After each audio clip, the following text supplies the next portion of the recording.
E a gente começa o Bate-Pronto Curitiba de hoje falando, é claro, da vitória de virada do rubro-negro no Paraguai. Primeiro tempo foi um pouco sofrido, mas o sofrimento na segunda etapa acabou e o rubro-negro conseguiu a vitória. As primeiras do Furacão com o Alexandre Senechal, direto de Assunção, no Paraguai. Boa tarde, Alê. Boa tarde, TT. Boa tarde aos meus colegas aí presentes no Bate-Pronto Curitiba e também meu boa tarde a todo mundo ligado aqui na Jovem Pan News, tanto no 107.1 como também no nosso YouTube Jovem Pan Grupo RIC. O Atlético levou um susto ontem no primeiro tempo contra o Libertad, perdeu por 1-0, quarto jogo seguido em que o Atlético vai para o intervalo perdendo por um gol de diferença, todos o placar de 1-0, mas no segundo tempo as mudanças do técnico Paulo Turra surtiram efeito e o Furacão conseguiu a virada com gols de Rômulo, este que entrou no intervalo no lugar do Pablo, e também do Alex Santana, que começou como titular ao lado do Fernandinho no meio-campo. Paulo Turra utilizou aquela formação com o quarteto ofensivo, né, com Vitor Bueno, com o Vitor Roque, com o Pablo e também com o Davi Terans, os quatro jogadores que têm melhorado o desempenho do Atlético no segundo tempo, quando jogam juntos, mas que não foram efetivos na primeira etapa, jogando pelo Furacão diante do Libertad, no estádio Defensores del Chaco, em Assunção, no Paraguai. O quarteto não conseguiu criar muitas jogadas, o Atlético não levou perigo ao gol do Martin Silva no primeiro tempo, e aí teve 20 minutos no segundo tempo muito bons, em que conseguiu chegar ao gol, uma jogada de bola parada que o Terans cobrou, o Pedro Henrique colocou na área e o Rômulo fez de cabeça, e também na segunda etapa num rebote de um escanteio em que o Terans cruzou e o Alex Santana apareceu livre na pequena área, quase na pequena área, na risca da pequena área, para fazer o segundo gol do Furacão. Se o desempenho não é tão bom assim, o retrospecto o Furacão chega a 7 pontos no grupo G da Libertadores, é o único invicto do seu grupo, líder disparado, abriu 3 pontos do Alianza Lima e tem 4 agora à frente de Libertad e Atlético Mineiro na chave, buscando a classificação, que está bem encaminhada porque o Atlético agora pega, é verdade, o Galo lá em Minas na 4ª rodada, ainda nesse mês de maio, mas depois em junho faz 2 partidas em casa contra a Alianza Lima e contra a Libertad. Na verdade a ordem é Libertad primeiro e daí fecha contra o Alianza Lima para garantir a classificação e, por que não, buscar o primeiro lugar do grupo G da Libertadores. Está muito bem encaminhado. Já eu volto aqui no Bate-Pronto para trazer mais sobre essa partida de ontem, falar com os personagens também do jogo. A gente ouviu o técnico Paulo Turra, também ouviu o Fernandinho, que era aniversariante do dia, completou 38 anos no dia de ontem, e também tem uma entrevista bem legal com o Filipão, ele que falou bastante sobre o trabalho do técnico Paulo Turra e também falou um pouquinho sobre a experiência de ficar no banco de reservas como uma espécie de auxiliar, até disse que se exaltou um pouquinho. Enfim, a gente vai ouvir os personagens já aqui no nosso Bate-Pronto. Valeu, Alê! Daqui a pouquinho o Alê volta trazendo mais do Furacão, conversando com os personagens desta partida. Felipe Dalck acompanhou esse jogo ontem, fez os comentários durante a nossa transmissão. Primeiro, parece, né? Ao que tudo parece, a chacoalhada no intervalo do vestiário deu certo. Eu acho que muito também das mudanças feitas pelo Turra, né? As substituições.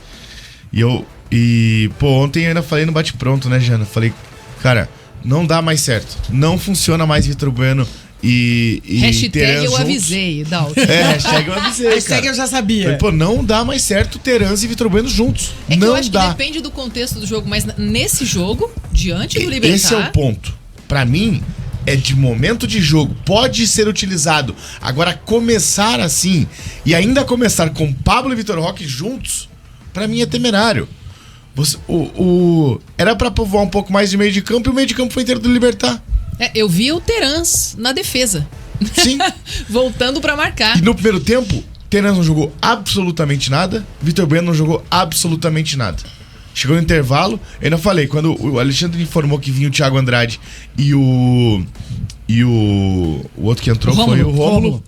Eu ainda falei, eu tiraria o Pablo e o Vitor Bueno. E deu certo, porque daí o Terans entrou no jogo. Sim, é porque daí ele fez a dele, né? O Terans jogou muito. Ele joga entre linhas, flutuando para um lado pro outro. Foi lá, participou do primeiro gol, deu assistência pro segundo gol. Então o Atlético acertou a marcação ali, acertou a criação e conseguiu evoluir dentro da partida, né? E perder o jogo de ontem poderia ser trágico. Porque o Atlético em seguida tem o Galo fora. Por mais que tenha depois na sequência dois jogos em casa. Ano passado, vocês vão lembrar que foi assim, o Atlético dependeu dos últimos 2 jogos em casa pra conseguir garantir a classificação pra próxima fase da Libertadores. Só que esse é um problema gigantesco, né? É. Se ficar dependendo dos 2 jogos em casa, vai ter um dia, o Atlético é muito forte em casa, mas vai ter um momento que talvez venha um empate, um tropeço, e daí o que acontece? Então o jogo de ontem era fundamental. Agora você cria uma gordura que você pode até mesmo perder pro Galo. Que você se mantém na primeira colocação. Exatamente. E também acho que dá uma moral pro time, né? Porque é uma virada de jogo, né? Fora de casa contra um Libertad muito forte. Um time experiente, com o Enzo também, o garoto de 18 anos lá, que no final Enzo Gonzalez deu uma trabalheira pro Bento. Bento, Bom jogador, hein? muita Muito gente criticou bom, o Bento muito lá bom. pelo gol que ele acabou tomando, né? Numa falha. Mas no final ali, ele tava bem ligado nas jogadas e o Libertad poderia ter empatado o jogo. Quando, né, o Atlético deu aquela queda de ritmo já na reta final da partida.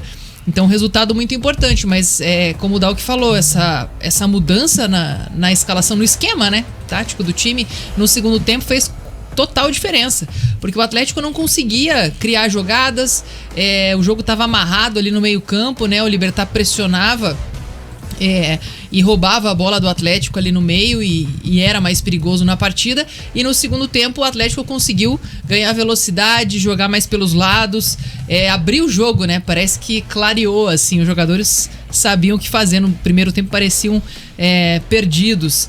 Então acabou criando mais oportunidades, abriram espaço no meio da defesa e até o Terans ali, que não estava bem no primeiro tempo, melhorou.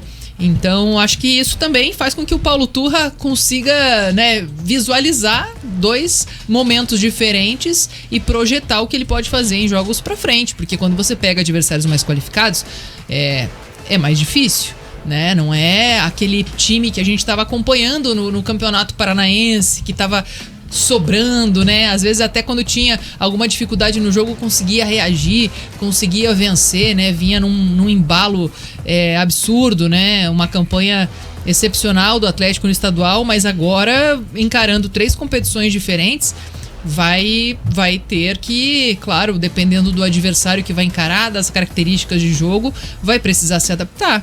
Então, acho que Vitor Roque e Pablo juntos é possível, mas eu acho que depende muito de quem você vai enfrentar e do momento do jogo. Aquele jogo o Atlético entrou no primeiro tempo tentando, numa expectativa, né? É expectativa realidade, né? Numa expectativa e acabou, claro, tomando um gol que fez com que desse um banho de água fria. Eu não vejo nem sendo possível, pra ser bem sincero, desde o começo não vejo. Acho que circunstância de jogo, ontem mesmo no Paraguai, quando tá ele perdendo. Coloca no segundo tempo dá certo, né? Então, mas é circunstância de jogo, porque daí você vai colocar isso pra tentar atacar mais. Você não vai colocar o Pablo de ponta esquerda, você vai colocar o Pablo do lado do Vitor Roque pra tentar criar número na área e incomodar os zagueiros. Você não vai colocar o Pablo de ponta esquerda, e ontem foi isso que aconteceu.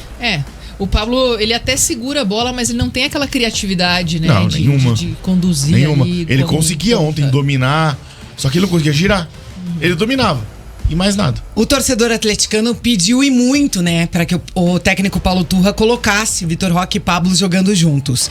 E aí, quando ele escalou esse time ontem, o Atlético, a gente até falou isso durante a transmissão, que no primeiro tempo, o Atlético parece que tinha perdido a sua característica de jogo, que a gente vinha vendo, né, nas outras rodadas. Uma outra observação que tem que ser feita é que com a vitória diante do Libertad, o Atlético encerrou a sequência de derrotas como visitante.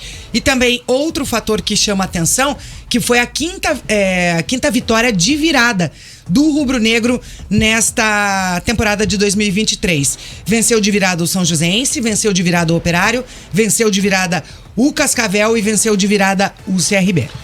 Eu acho difícil você analisar, é um número legal no sentido de que o Atlético tem poder de reação.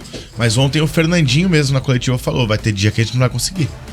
Então tem que entrar mais ligado, não pode levar gol tão cedo. E ontem o Atlético levou gol aos 10, né? E foi numa falha. Eu vi e revi o lance várias vezes. O Bento erra. É natural que o Bento erre na saída de bola, né? Ele tenta dar o lançamento, que ele deu, inclusive, várias vezes depois do jogo, né? Ele não se abate pela falha. Ele tenta exatamente o mesmo lançamento. Só que o Pedrinho, ele fica esperando a bola no pé enquanto o jogador do Libertad ataca a bola. Se ele disputa, ele teria criado uma dificuldade pro jogador do Libertad. Daí o Villalba sai sozinho, faz o cruzamento, o Oscar Cardoso só escora pro gol, né? Aliás, ele consegue ainda dar ele faz o zagueiro errar a passada e daí bate pro gol. Nisso, o Bento tenta fazer a defesa, né? E a bola acaba batendo na mão dele e entrando. Isso eu já não achei falha, tá? No momento eu achei que poderia ter sido uma falha e tal, pô, não conseguiu defender, defendeu mal, mas o chute foi forte. O chute foi forte, ele não conseguiu direcionar pra onde ia a defesa.